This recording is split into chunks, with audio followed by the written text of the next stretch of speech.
پرندوں کا دیکھو، آگے ایک پرندہ ہوتا ہے وہ فوراً جگہ تبدیل کرتا ہے، دوسرا آ جاتا ہے، پھر وہ اڑتے اڑتے تھک جاتا ہے، ہوا کو کاٹتے کاٹتے پیچھے والوں کو ہوا سے بچا رہا ہوتا ہے، پھر وہ جگہ، ایسے پوری کیلکولیشن کے ساتھ ہر پرندے کا اسٹیپ بائی اسٹیپ نمبر آتا ہے۔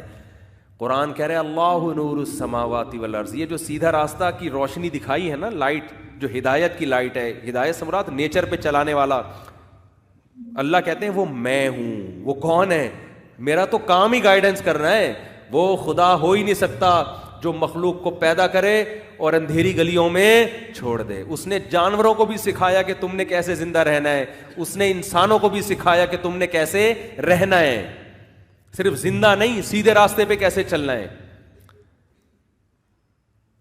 تو یہ وہ والا جو اللہ ہے نا، وہ صرف اللہ ہی ہے، کیونکہ وہ اپنا نام کیا بتاتا ہے؟ اللہ۔ تو ہم کہتے ہیں اس کے علاوہ کوئی اور خدا ہے نہیں، ہوتا تو آتا، بولتا، وہ چپ بیٹھا ہوا ہے، ایسے کو نہیں ہم مانتے۔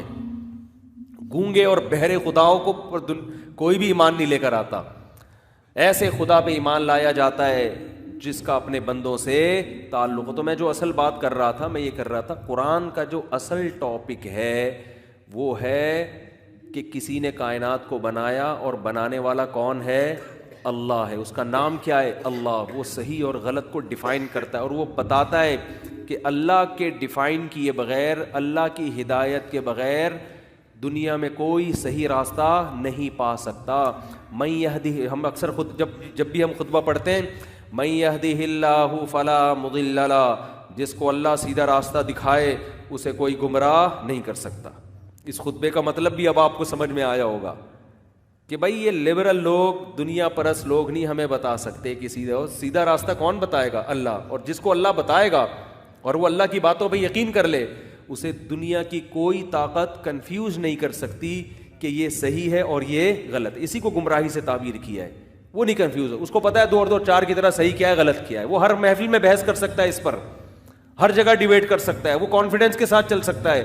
باقی دنیا میں کسی کے پاس بھی کانفیڈنس نہیں ہے، سب ٹکرے مار رہے ہیں اور ظاہری نعروں سے متاثر ہیں۔ وَمَن يُضْلِلْ فَلَا هَادِيَ لَهُ، اور جس کو اللہ گمراہ کر دے، کیا مطلب؟ جس کو سیدھا راستہ نہ دکھائے، فَلَا هَادِيَ لَهُ، اسے کوئی سیدھا راستہ نہیں دکھا سکتا۔ اس کو اللہ ہی کے پاس آنا پڑے گا کہ اللہ تو ہی دکھا مجھے، تو اللہ بتائے گا میں نے اپنی کتاب میں بتایا ہے، میں نے اپنی کتاب میں دکھایا یہ راستہ، یہاں سے سیکھو۔ تو اللہ کے علاوہ کوئی ہے ہی نہیں۔ تو میں یہ عرض کر رہا تھا کہ اگر آپ کسی گہری یعنی پش کریں گاڑی کو تو نیچے کیا ہے؟ سلوپ ہے، ڈھلان ہے، تو آپ الفاظ بڑے ٹائم پہ استعمال کرو، مجھے اس میں اردو میں لفظ نہیں آ رہا تھا، ڈھلان کا لفظ، تو نیچے ڈھلان ہے تو وہ ڈھلان پہ اب آٹومیٹیکلی چلتا چلا جائے۔ تو جو یہ مان لے گا نا کہ اس کائنات کو کسی نے بنایا ہے، تو وہ اللہ کے علاوہ کوئی ہے ہی نہیں۔ اگلا اسٹیپ آپ کا یہی ہوگا، اس کے علاوہ آپ کا اسٹیپ کتنا ہی کوئی دائیں بائیں لے جانا چاہے، لیکن آپ کی گاڑی اب اسی منزل کی طرف جائے گی۔ وہ اللہ کے علاوہ کوئی ہے ہی نہیں، اور اللہ اسلام کے علاوہ کسی اور مذہب کے ذریعے ہم سے بات کرتا ہی نہیں ہے۔ نہیں آئی بات سمجھ میں؟ اللہ جو ہے نا، قرآن کے علاوہ کوئی اللہ کا کلام ہمارے پاس محفوظ ہے ہی نہیں، کیونکہ تورات اور انجیل وہ ان کے ماہرین معترف ہے کہ تحریف شدہ ہے۔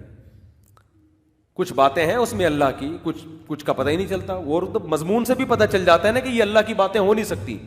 اور جو تورات اور انجیل کے علاوہ آسمانی جو کتابیں ہیں، ان کی نسبت اللہ کی طرف ہے ہی نہیں۔ وہ کتابوں کے مصنفین ہیں جن کو لوگ خود کہتے ہیں یہ فلاں نے لکھی، یہ فلاں نے لکھی، ان کی نسبت خدا کی طرف بولو نا۔ وہ مذہبی کتابیں تو ہیں، لیکن ان کے مذہب کے ماننے والے اس کا دعویٰ نہیں کرتے کہ یہ کس کی تعلیمات ہیں؟ خدائی۔ تو اگر ہم ان کو کہہ دیں کہ خدا کا کلام ہے تو مدعی سست اور گواہ چست نہیں کر رہی، اور اس کا مضمون بھی ایسا ہے کہ جس سے پتہ چلتا ہے کہ خدائی کلام نہیں ہو۔